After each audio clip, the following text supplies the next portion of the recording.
different customers, great. If creating multiple accounts helps you get other people to sign into the system to feed data into it, great. That's not a problem.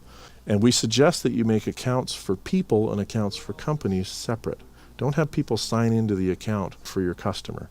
Make an account for the customer and then make an account for the contact at the customer that they can sign in. I believe that's all that we had planned on talking about for Maxwell today. Anybody got any questions? The price today on tracks is $50 a month for 10 tracks. And those tracks are intended to be used for display watch, so you can keep an eye on monitors, how often they're calibrated, and every time they're calibrated, the profile gets uploaded into Maxwell for tracking. The tracks can also be used for hot folders, this measurement stuff for color measurements, and the intent is for what you might call pre-press level measurement volume. So, proofing targets on proofing systems or verification targets on non-proofing systems, that kind of idea. So does that mean you can't use it in a press room? No, it doesn't mean you can't use it in a press room, just to give you an idea. But if you want to send multiple IT8s into it all day long, that's not the pricing that will apply. But if you're going to measure press sheets occasionally, like you would measure proofs, and the sheets are really just a strip across the bottom or something like that, that's probably an acceptable volume. Part of the reason we chose to charge by track was because it's a direct relation to what our cost is. And it's a direct relation to what the customers, what you guys want.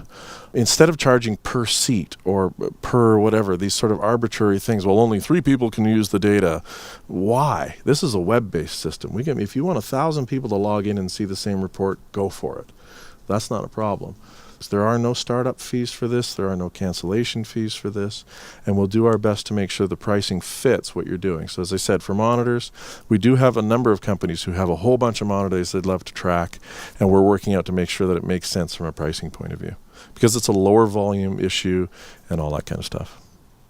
We also have customization options. If you want us to do something that's really specific to how you do things, or it's a big reprioritization, we weren't really planning on doing it for quite a while, you can pay to have that development reprioritized. But in many cases, when it comes to smaller stuff like writing a translator for a text file, we just want to hear from you. Get in touch with us and say, this is great. We want to use it here and here, but this is what we need. And then we'll see what we can do to get the bits and pieces in place in time to make sure it meets what you're doing. But something like supporting a different text file is not a difficult thing to do. Maxwell and these kinds of systems are sort of open-ended enough that we find it's best to start talking with people, realizing they don't necessarily know how to use it yet, but if they can get a chance to poke around with it and talk themselves, they'll get a whole bunch of ideas around it, and that's what we want to hear. So you can go in and create an account right now for free. You can create devices and tracks, and you can start uploading data into the tracks.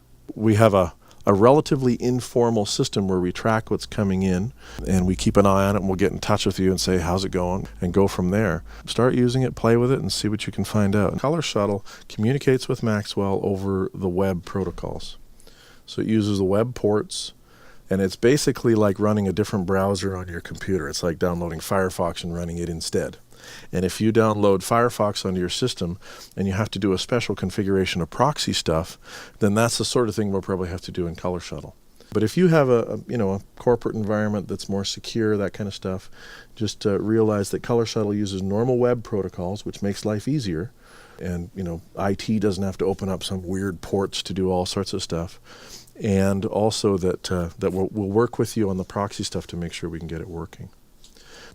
When you centralize things outside of your network, as long as the security of that system is tight, there are some great advantages to exchanging information.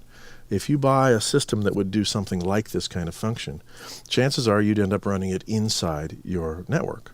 And then you have to worry about how all of these different customers and people, either your people when they're outside of your building or your customers, get into that system. And it becomes a real IT management problem that you and your IT group don't like.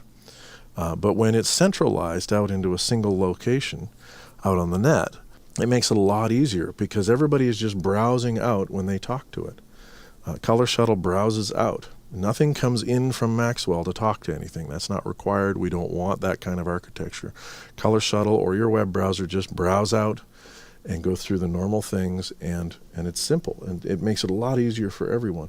We manage the rights and privileges and the security within the Maxwell system, and by default we just chose to make everything private. It makes it a little more pain in the butt, but I'd rather have a little more pain in the butt with more security than the other way around. The color measurement record that we have within Maxwell is pretty comprehensive. If I show you an LCD display track, go into one of its measurements, that Maxwell understands. You see the color patch here with the dotted line and the arrows going out. That means that Maxwell understands that this is an emissive color. This was measured from a monitor, or or a light source of some sort, that kind of idea. If I go into another kind of track and I look at its measurements, you'll see it's a different kind of icon, and that's because Maxwell understands that this is a reflective color. You see it's got that kind of reflective arrow bouncing off something patch. There's spectral data involved. All of this stuff gets stored. If I specify that I want to measure into the ISIS, I think you can probably see this happening, and I say measure, you'll see in the bottom left corner there's UVI and UVX buttons here, and I can have them both pressed or I can have one pressed. So ColorShuttle specifically is set up to take one measurement or the other, and the potential to take both. For tracks, we're not planning on allowing that option, because for tracks, in general, you will want one or the other. And in the future, we're going to have more and more of these kinds of preferences that you can set at the track level. So you could say, okay, into this track or into the reference set, whatever, I will only accept UV filtered measurements, or I will only accept non-UV filtered, or however you want to do it. And those preferences and the strictness of them will filter all the way down into ColorShuttle to the point where it might refuse someone's I1 because it's not the right kind of filter, or it will configure the ISIS one way or the other. It doesn't make sense to increase our data flow and all that sort of stuff and take dual mode, I call them dual band measurements, which is kind of stretching the term a little bit, but it works. We're not going to be taking dual band measurements for tracks, but we will be taking dual band measurements for profiling and other purposes, as well as paper evaluation and different things like that. Anyway, just to quickly give you a summary, this pass-fail print verification function is available for testing right now in Maxwell using ColorShuttle. If I show you the getting started stuff here as a quick review, there's a Color Valet profiling function that you can use with this software. Display watch, which is keeping an eye on the monitors. Right now it's not measuring the monitor explicitly, it's keeping an eye on the profile itself, and every time it's profiled, the profile gets uploaded into Maxwell automatically, and we use our profile interpretation technology to open it, extract measurement data, and infer or directly use the measurements for trending and that kind of stuff. There will be more work in that area in the future as well. Hot folders I showed you, and the print verification function I showed you. So by all means, please sign in, sign up, give it a test. We'd love to have your feedback on it. We've been working so hard on it. It's great to have it out in the field and have people hammering on it. If you have any sales questions about the pricing and that sort of stuff, Rick Hatmaker's by far the best guy to talk to about it. You can phone us at 866-CHROMIX, hit extension 1 and talk to Rick. You can phone us at that, 866-CHROMIX and hit my extension or Pat's to talk us about any of the technical side of it. If you do use ColorShuttle and you have problems or other kinds of feedback, go into the ColorShuttle link and click on feedback and support and submit it that way if you can. If you use the email address in this feedback thing, that's the same as the one in your Maxwell account. They'll be linked together, and so from within the Maxwell account you can see your different feedback items that you put in there. Putting something in this way makes it so that it's on our to-do list forever. It will haunt us forever. There's a much greater chance of it actually being addressed and prioritized in. But we built Maxwell with color management people in mind, meaning people who manage other people's color. And so we're working to make it better for you and your customers all the way along. But thanks very much for your time, folks.